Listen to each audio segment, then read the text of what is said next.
Every single telemarketer calls you during dinner. We don't do that. If we do, we can't be friends anymore. But you've seen The Wolf of Wall Street and Boiler Room and Glengarry Glen Ross, Prime Gig, such amazing speakers. I mean, such talent. Not every vertical sells stock or Mm. high-end real estate. There are some incredible individuals out there that make and receive phone calls and do it ethically. And they really are artists of speech. They really have honed their crafts and they believe in it like myself. I always believe that you pack more of a punch, through voice communication than just omni-channel non-voice of chat and email support. So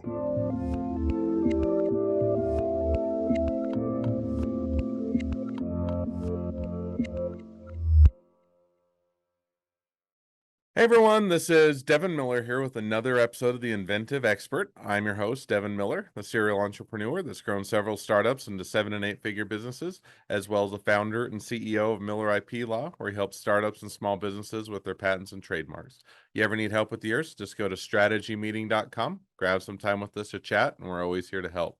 Now, today we've got another great guest on the podcast, Richard Blank.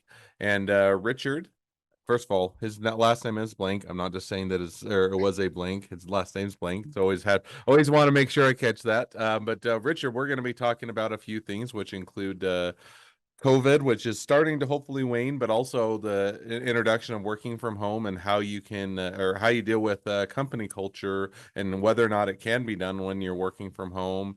And then also talking a little bit about how you use rhetoric and delivery and word choice as part of your business and how that can be an impactful, kind of being an artist of words, so to speak.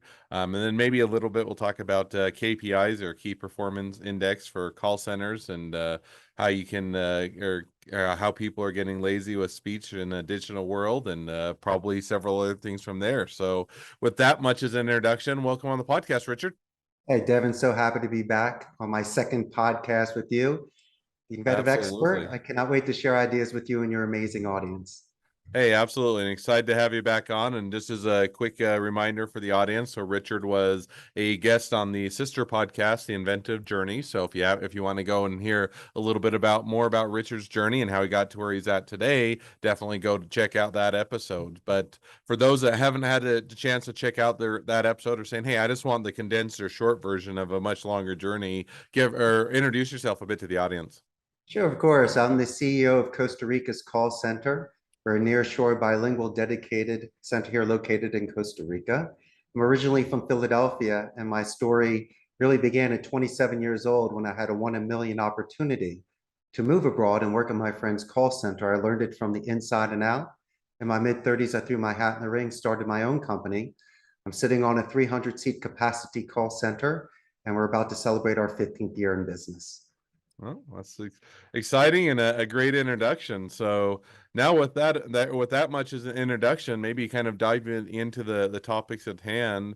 One of the things that I think that both employers and employees are both grappling with in kind of different forms or formats is the idea of working from home. And one is how or if or how you can successfully work from home. And I probably shifted different views over the course of my career. Even I worked from home for several years, well before working from home was in vogue. But it does introduce kind of that different dynamic or variable. So I guess the first question is can you successfully work from home, and kind of what are the bounds or the limitations from it, and how do you deal with the cultural aspect of or company culture, and kind of how do you or set things up to work from home, or can you? Well, there's a sweet and a sour to it. I was very fortunate that my industry was versatile enough to have people work from home compared to a brick and mortar that did not have a choice. So I was able to, I guess, survive COVID and adapt accordingly. Now, let's look at the challenging side to it. In my industry, I believe in synergy. There is a lot of energy that is going on at a call center that you can feed off of. And so we're a very social environment. Attrition gets reduced when you work with a best friend, when you're doing live coaching and quality assurance. I believe that it sinks in a little bit faster than if you're doing it on your own. And there are certain things that you can pick up from other agents that you incorporate in your own life, socially and professionally. And I believe that those things were taken away from me. It's almost like working out at home compared to going to the gym. There is a huge difference there. Mm, And I myself, besides hiring specialists in the IT department, we hired attorneys. Of course, we needed that. And also engineers and my accountants. Really, my forte was walking the rows and doing training, motivation, and certain sort of self-reliance and self-confidence structure that I was able to onboard and build these agents. And Devin, I'll be forthright with you. I believe that most of that was taken away from me. mm, And as much as you believe that a coach, a teacher, or mentor may or may not have influence, I believe it could be essential in getting the best out of somebody and having them get to different levels. And so I'm very grateful for the fact that it didn't put me out of business. But then again, it changed my business so much where instead of being a painting, now I'm a print. As I can only really have up to 50% of the people at my call center, we chose 20%. So 80% of the people that I used to see every day, like if I see them a couple times a year, and say mm. whatever you want, as much as I can open channels of communication and give them positive reinforcements, there's a huge difference between that sort of retention and relationship building. But the best thing that I could do is to at least be attentive, and when I can jump on a Zoom call so I can tease them what's in their background or just smile and let them know I'm still thinking about them. No, and so let me ask, because I've kind of shifted, and I'll give you my thoughts. I mean, so there's a bit of back and forth that is over my career. So for a portion of my career, started out just working in a normal office. I shifted to primarily working from home for several years, just or for another employer. And then I started my own firm, and I kind of reverted back to wanting people in the office and having that synergy and bouncing ideas off of it. And then, I've then now since then shifted mostly to independent contractors that are set it or change our setup and done most of it working from home, not entirely, but for the most part. But each phase has kind of been different. I used to rail against working from home, and then I figured out how we can make it work in our environment and keep it going. And so kind of how do you deal with it? Because I agree. I think there is a lot of times something that's lost if you're depending on the industry and the business. There's something lost when you're not able to collaborate, bounce ideas, see something face to face. There's just not a replacement for Zoom does not replace a face to face sitting down, throwing jokes off the walls, people paying attention, all of those things. And so is it better just to simply put down a rule, no working from home, or can you do it, or kind of what are some guidelines or thoughts? It's a seller's market, my friend. And so as much as you want to force somebody to come into the office, they may quit. And they might find another place that offers other options for them. It depends. It really take it by case basis. I'd love to work with you. I'm sure that even if you had a HQ, it would still be a very professional and fun environment. Plus, it'd be fun to have lunch with you all the time. I mean, you're a great guy. Sure. But really, it depends on your scalability, how you want to grow. I myself, if I have to hire hundreds and 50% of them say I will only work from home, and you realize that these are individuals that can put the puck in the net, I might just want to meet them in the middle. Maybe anything and nothing, Devin. Why don't you just come in for a week or 2 weeks so we can do the training? I can give you a computer, at least know you, and then I'll let you go home. And so you depend on what you want to do. I don't know if you want to bend someone to break them. And it's not as easy as it was before. But when there are people that have to travel an hour to get to my office and an hour home, and that's a good day on the bus without traffic or an Mm, accident, it's because there weren't a lot of jobs in their hometown or the pueblo that paid as much as going into the city.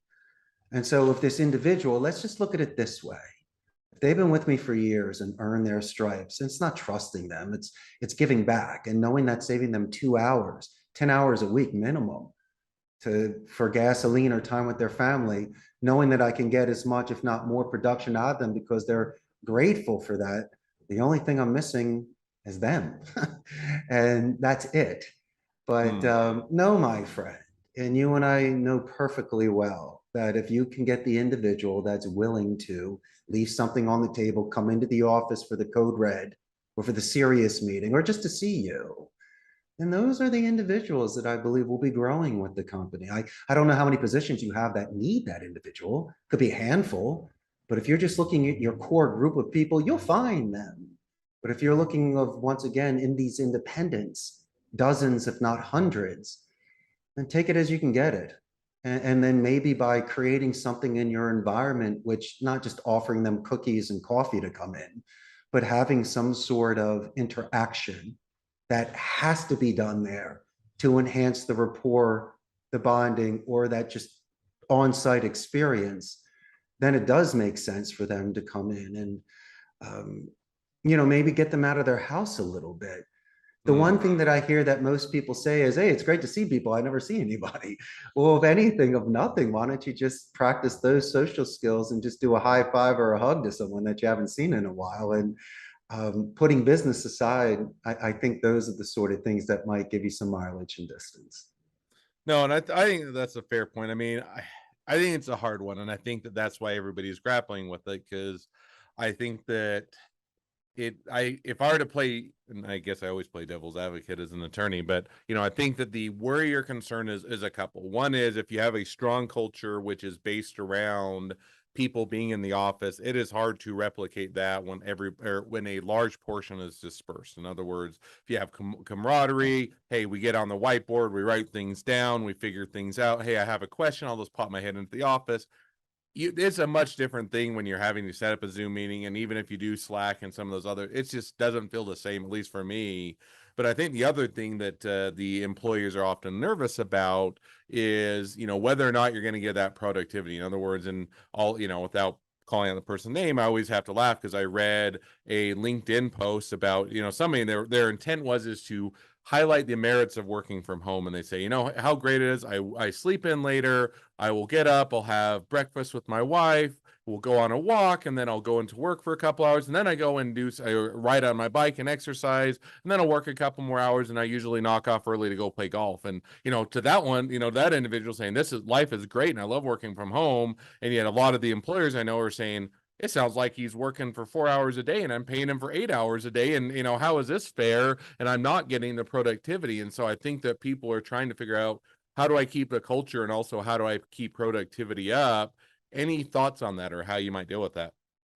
It's the worst is to keep score and to do tit for tat. It's almost like the commissioned artist. Sure, they'll produce some artwork for you, but when they're not being paid and they're not on a time constraint, they'll do well. I used to have a professor in college that would allow you to take more than class time if you wanted it. You didn't need 15 minutes if you wanted to spend 2, 3 hours there. As long as you're not cheating, you could take your time and write your composition. And I thought that was fascinating because just by reducing that sort of pressure, I did better. But let's talk about your golfing friend that works 4 hours a day. Is he your top producer? He's not mine. I'll put it as a Is he LinkedIn your post, but ace? yeah. Is he the man? Because there are perks that come with that. If somebody that puts in 40 hours a week can't match what this guy's doing in 20, say what you want to say. There are people out there that are just incredible scratch golfers. Mm-hmm. And so I am willing to, as long as they are giving what the company wants and they're not cancers to the company and they're not producing bad habits in others, then I believe that I can work with somebody like that. But if you're talking about an extra $10 an hour that you paid somebody to be on the clock for you when he's producing you 400 before noontime, leave him alone. Those are the sort of things you have to put yourself in their shoes. But I once again don't believe that keeping score is a smart thing because they'll throw it back at you if they are producing. No, and I definitely agree. And so, but now I'm going to push back, and I just think it's a fun conversation. So don't really feel like I'm pushing back to argue, more of just it's I think a great point of people, a lot of are grappling with it. So now if you're to take, the call center industry, one of the things, and you can correct me wrong, so I'm by far not an expert, but with call centers is, as far as I'm aware, you have to have people there and available to actually take the calls. In other words, the worst thing, at least from my end of call centers, or when I'm trying to get customer service or anything else, is when you call and there isn't anybody there, right? So if I'm calling customer service, nobody picks up. nobody's there. I have to go through a dial tree, and then it tells me it'll call me back in 2 hours, and it really calls me back the next day, which has happened. Or vice versa, if you're saying, hey, we're doing a call center, we're doing outbound calls, and we need to have, people, kind of butts in the seat, so to speak, or people actually making the calls in order and having those conversations. Either way, it does seem like you do have to have, it is not an hours game, but you do have to have those hours there that people are available to do the work. And so how do you balance? Like that one seems like it's one where, as great a producer as you are, if you're only there 4 hours and the job requirements are such that you need those hours, that still is kind of, or for some industries, address or still incites kind of those concerns by a lot of employers. Excellent point you brought up, counsel. Now, in order for the people here to receive their full benefits, they need to put in 40 hours a week.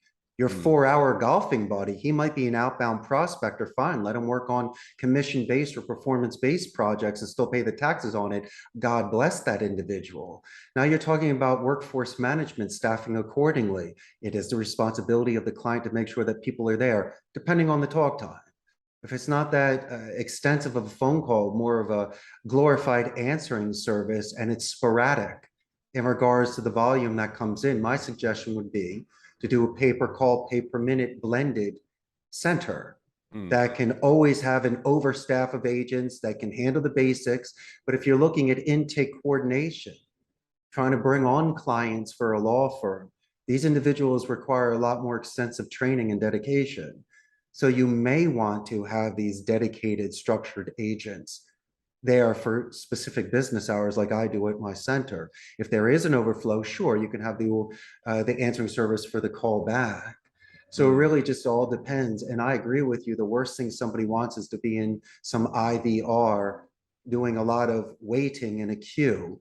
It's only going to heighten your anxiety and get you to start cursing and yelling at people. And so I think if somebody can structure that sort of support, or at least they're speaking to somebody live and making progress, that will do a lot for you and your clients. No, and I think that that's probably where I've come to the conclusion. That's why I kind of vacillated back and forth, is because I think that it is situational dependent. In other words, you point out, hey, if this is a person that's a top performer and for their job position, they only need to work 4 hours a day, or their 4 hours is more valuable than some of my other employees' 8 hours, then you're going to put up with, you're not put up with it, but you're going to be accommodating of it. And yet vice versa, if on the other hand, you're saying, no, I need these hours because it is a intensive process where they need to be doing something, and it can't just be 4 hours a week or 4 hours a day, because it doesn't lend itself to that position. That's where I think it seems to be where employers are starting to figure out is, what are the positions that can be reasonably done, work from home, the performance is still there. What are the positions that need to be in the office or need to have the hours, and how do you figure that out? And it still seems like people are figuring that out and evolving. And it's also, to your point as before, it's a matter of, is there enough employment demand, or is there enough or job demand? And a lot of times you adapt with what you have to, or with what you have available within your industry. That's why we've been able to grow, because we have such a good skill set here in a labor force that if somebody finds that frustration or challenge, they're not beholden. So they can give us a half a dozen seats to handle their inbound or outbound calls for them. So we can offset any sort of challenges that they may have, so they can focus on other areas of their business. No, I think that's a great point. So, well, let's shift gears a bit, and I could go on for that all the time. And the interesting thing is, if you'd asked me 2 years ago, I probably would have preached, and I'll give the insight. So we use a lot of independent contractors, and for me, and as I said, it's situational or specific. I always used to look at attorneys as, hey, I know how many hours generally a project's going to take, and if you just don't put in the hours, your work product's not going to be that good. And so there was always a fear that they go work from home. One, they're going to miss a whole bunch of deadlines, which I can't have because there's a lot of critical deadlines, and clients are going to be unhappy that it's taken so long. And two, they're going to be not going to be efficient enough to get things done within the time frames they need to. So I was used to preach against that, and where we ended up shifting, we just moved it to, hey, it is a paid for performance. In other words, you pay for the project. When you get it done, you will get paid. And if you want to be less efficient, you still have your deadlines you have to meet. But if you want to go out, take a day off, go golf or whatever, then I don't have to worry about it because you're getting paid by the end product, not by the number of hours you put into it. So it seems like that's kind of how we figured it out. But it was over a course of a lot of time and trying things that didn't work and trying incentive plans and other things. Mhm. With that said, now shifting gears. So one of the other things that I think that you'd brought up and we talked a little bit about before, which is also an interesting point, is, you know, within any industry, and I'm sure in the call center industry specific, you have words matter. And I would say that, you know, I'm in an industry where words really matter, the legal industry, and particularly with patents and trademarks, you have to get the word specific and you have to look at the rhetoric, the delivery, and the word choice. So how do you go about learning that skill or figuring that out, or kind of why do words matter? That's a great question. My major in college was public speaking, rhetoric, and nonverbal communication, also was a Spanish major. So I'm a linguist. And I know that it can open doors and it can assist you in regards to your message delivery. You know this, especially winning your big court cases. And so I try and I succeed in knowing that the agents, what they're doing, by learning a second language is 10 times harder than any project I'll put them on. So that's number one. Second, by speaking a second language shows cognitive skills, structure, and discipline. I will expand on their vocabulary by using the thesaurus because I believe similes can give you a positive or negative reinforcement. For an example, switching words like help and using assist, guide, and lend a hand. We like to ask for clarification, for edification. There are certain soft skills where we've learned to fall on certain swords because when we show active listening, it reduces any sort of tension and people realize that we are engaged in the conversation.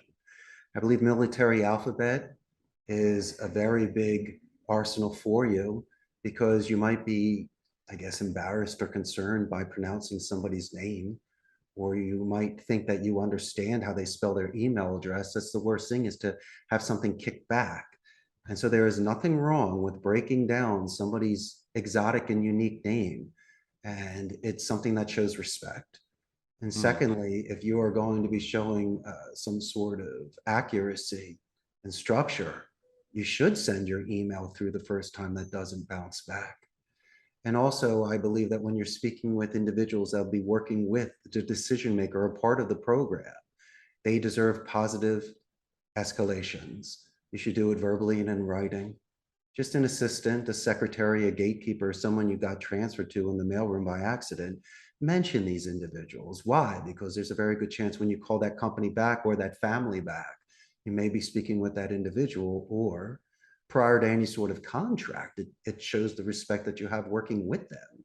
These Hmm. are the old school skills that I grew up with. And so, sure, I could discuss with you more advanced telemarketing and when to land the rebuttals, when to use the name drops and the pronouns, and how to ask open-ended questions when you're giving a long list of items. But really, it's just more about being attentive and asking a follow-up question, or remembering an anniversary or somebody's promotion, a Hmm. grandchild's name or a dog's name, because that can really get somebody to relax and readjust their tone on the phone with you. Because let's say there is elevation and somebody may be frustrated on a tone. I believe in a buffer boomerang technique where you can buffer that negative tone by doing a name drop, letting you know, Devin, that's an excellent question, repeating the question for active listening, and then Hmm. sending it back to you in a positive way. So there are many different techniques to adjust tones. And then finally, there are some tell signs that individuals give to you. It could be someone you've spoken to 100 times or a first time call. I believe that you should be analyzing their rate and their pitch on how they speak, not their tone, because that's my consistent variable. I should always be confident and empathetic. But if an individual spikes in regards to how loud or how fast they speak, backing it up by an answering speed, I believe that's just the perfect times to interject and ask for a clarifying or rebuttal or tie down question. And so these are certain things where there's no crosstalk, there's no interruption, there's a very good back and forth, there's a flow. And really what you're doing is giving your client the direction to open up more and to speak, with you guiding them with specific strategic and tactful questions. You will be reducing talk time. Chances are these individuals will be referring your business to individuals and talking about you, or if worst case scenario, giving you an exit interview and telling you what you could have done differently or what your competition has done in order to earn their business.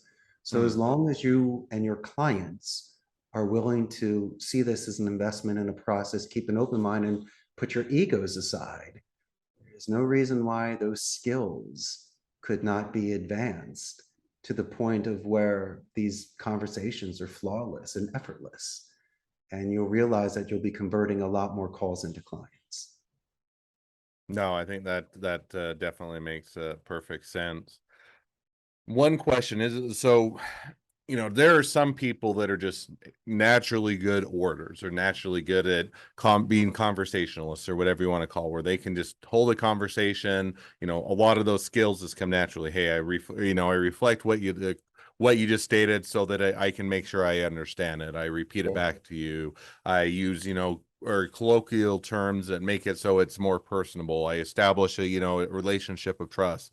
And there are others that, in background is I did engineering, and most engineers are not good communicators. They're very good problem solvers, not very good communicators. And I hopefully found a balance between both. But I think, other people, it just is a difficult thing. They can problem solve very well, but they're not good communicators, or at least not naturally. So is that something where, whatever industry, including the call center, but even in general, is that something that can be reasonably taught? Or is it something that, hey, if they don't have it, you should move on to someone that has that more natural ability? It's just like everything else, dedicated practice. You studied your law, people study golf, medicine, musical instruments, drawing. And it's the one thing that we use all day, every day. And most people can be lazy about their speech.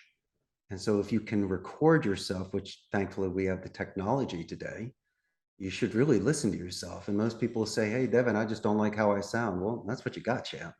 And so I think that maybe these individuals should practice their timing, their tone, their speaking levels, how fast they're speaking. I mentioned the word choice, or potentially they should be studying certain areas. Let's say they see Al Pacino doing a Scent of a Woman's speech. Maybe they should take certain excerpts of that or transitional sentences from that and practice it. I mean, these individuals that you work with, these attorneys and engineers, they're geniuses. Geniuses. They're brilliant. There's no reason why they can't properly deliver their message. Here's the thing, it's not sincere, it's choppy, it's forced. It's not saying that they don't care about it and they don't have good intentions. There's no muscle memory to that, having to stand up and give a presentation. Or if they're scientists are fascinating because they love when their ideas are challenged, and they respect the other colleagues that they have, like these chess masters. Instead of competing, really what they want to do is get into these groups and outthink and out question one another. And they do it with such good faith because they can only get better. And so if these individuals learn to ask follow-up questions or to take their time and allowing someone to speak first, and there's nothing wrong with not being engaged, just write down everything that the other individual did. And then when they're finished, you can go through point by point, not wanting you to act like somebody else, but there is some sort of courtesy you can have. And there are some sort of ways in which you can not feel pushed in a corner or dominating a conversation. And if these individuals are planning on really speaking for others, growing and making tens of millions of dollars, this may be expected of them. I heard something interesting that when you become a general in the military, that they send you to a certain school for public speaking and relationship building. Of course, you're going to be at dinners and you're going to be meeting with individuals. And these brilliant minds should find that medium where their action causes a very good reaction. And all they need to do is dedicated practice and analyze their speech, because self-analysis is for self-improvement. And they'll know when they're interrupting or speaking too fast, or they just didn't like how they sound. And it's very simple. After a couple of weeks, it becomes habit. And that would be Mm. my only suggestion for these individuals that really took the tough way. They're the 99% of the real challenge they're able to pull off, and the 1% is just the delivery. Put some garnish on it. Make it nice. That's all you need to do. Put some extra cheese on it, and you'll do just fine.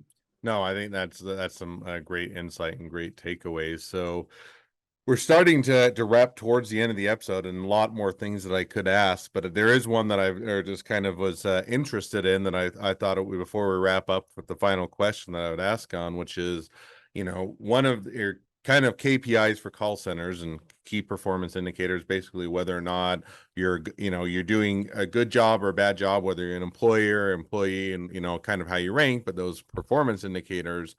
And I think that the difficulty or sometimes when you look at KPIs, because you have kind of the attention, right? So call centers, at least some people view by it is a numbers game, or you have so many calls coming in, you need to get through the call as quickly as you can so that you can get the next call so you don't have a long wait time. Because if you have a long wait time, people get frustrated because they have a simple question or they're needing help and they're having to wait forever.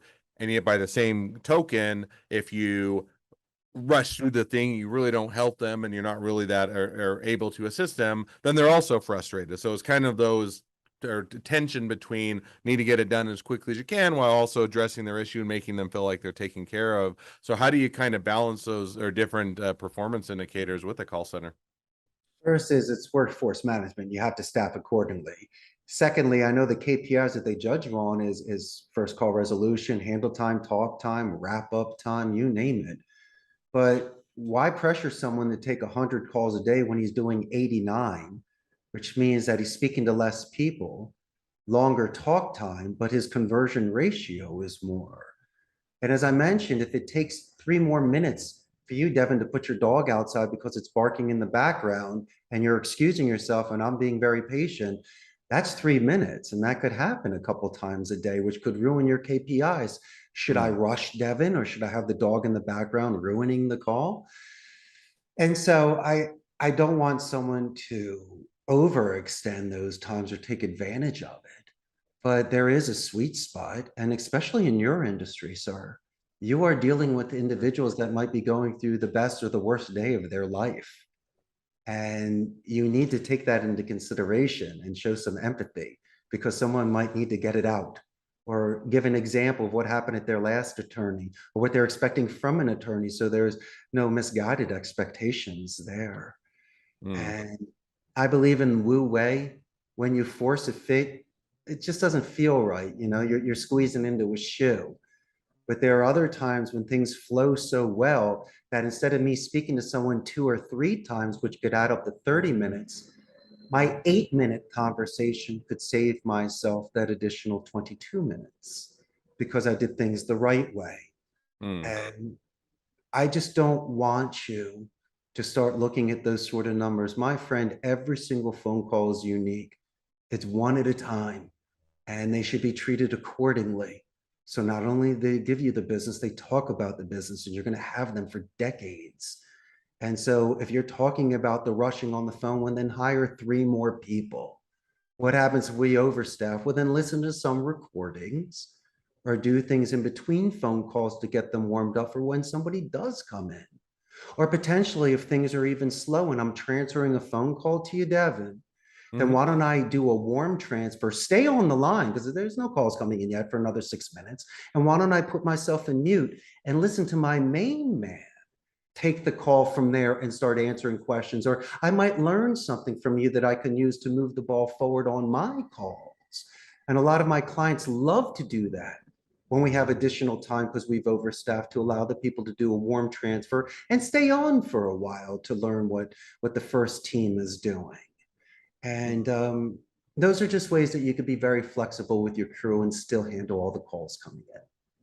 No, and I completely agree, and it's always and you're right in or in my industry, and I don't get most of the time I don't get I usually get the excited or good calls 95% of the time just because happen to be in intellectual property, so I'm not dealing with divorce or I'm not dealing with bankruptcy or I'm not dealing with criminal matters, and I chose that by design because I don't want that to be the mainstay of my life where those I'm having to deal with those issues on a frequent basis. But there is that people, usually in my industry, it's more people have questions. They want want to understand things. They want to get a better familiarity with the topic because they may know that they want a patent or trademark, but don't really know what it is. And so Mhm. you always are looking to balance. And if I try and rush you and just give them the quick answer and they walk away and they still don't really understand, they're not going to become a client, and I'm going to lose that time anyway. And if I'd spend a few more time or a few more minutes and a little bit more time, they may, helping them to walk through and understand it, they may convert into a client. But vice versa, if I do that with every call and I take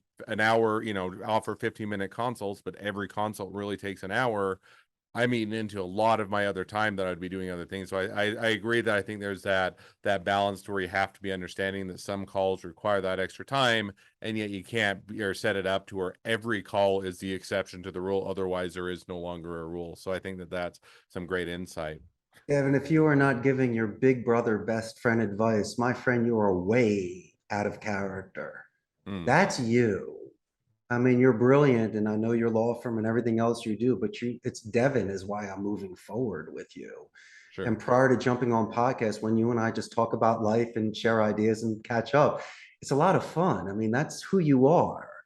And I believe that that is the special sauce because there's 1,000 attorneys to choose and 1,000 call centers, but they choose us and they know that we have their best interests in hand. We always pick up the phone. We're willing to be straight shooters, call the balls and the strikes, but we can do it with a certain flair and style and comfort levels that make the experience much easier for people. And so, as I say before, it's almost like a doctor that has bedside manner. Yes, you did choose a certain type of law, which is less stressful, but you're still talking about people that are banking on millions in their dreams.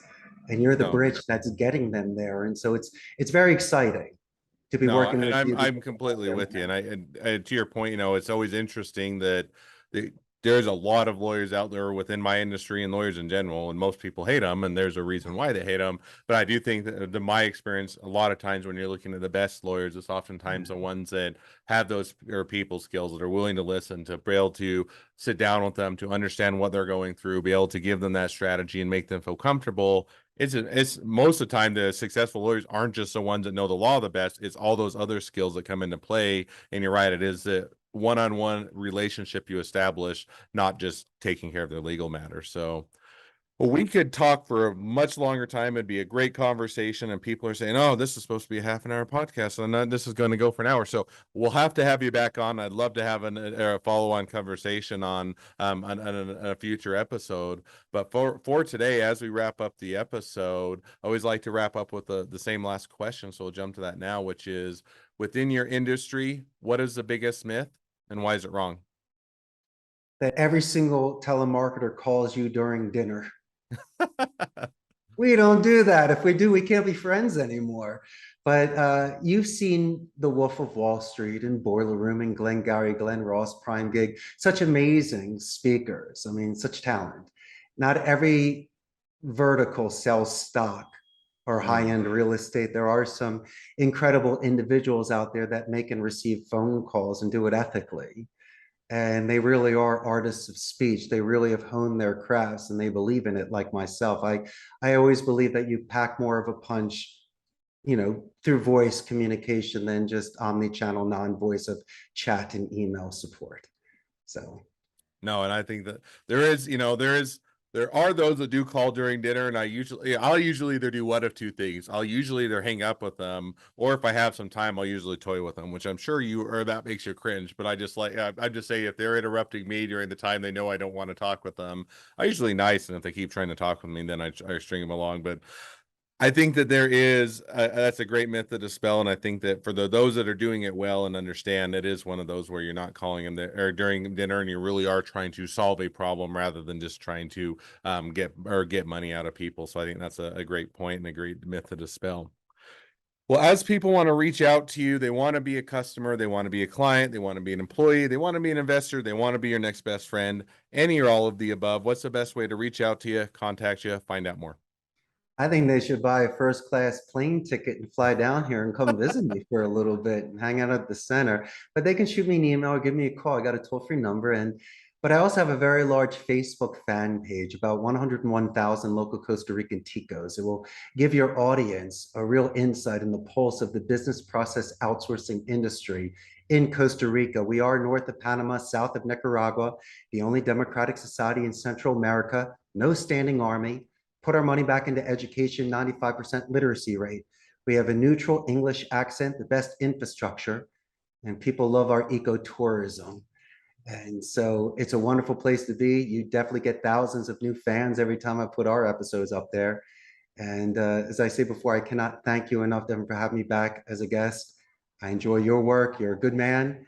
And I really look forward to continuing to watch what you do. Awesome. Well, thank you for the kind words, and definitely encourage people to reach out, connect up on Facebook, fly down there, and he'll put you up and or treat you to a great time, or anywhere in between. And so with that, as we now wrap up the episode, thank you again for coming on the podcast. Now, for all of you listeners, if you can help us to share this expertise with all the startups and the small businesses out there, just go and click subscribe, leave us a review, and make sure to click share. It really helps to be able to share this great expertise with all the businesses out there. And with that, if you ever need help with your patents, your trademarks, or anything else with your startup or your small business, just reach out to us at Miller IP Law by going to strategymeeting.com. Well, thank you again, Richard, for coming on the podcast, and wish the next leg of your journey even better than the last.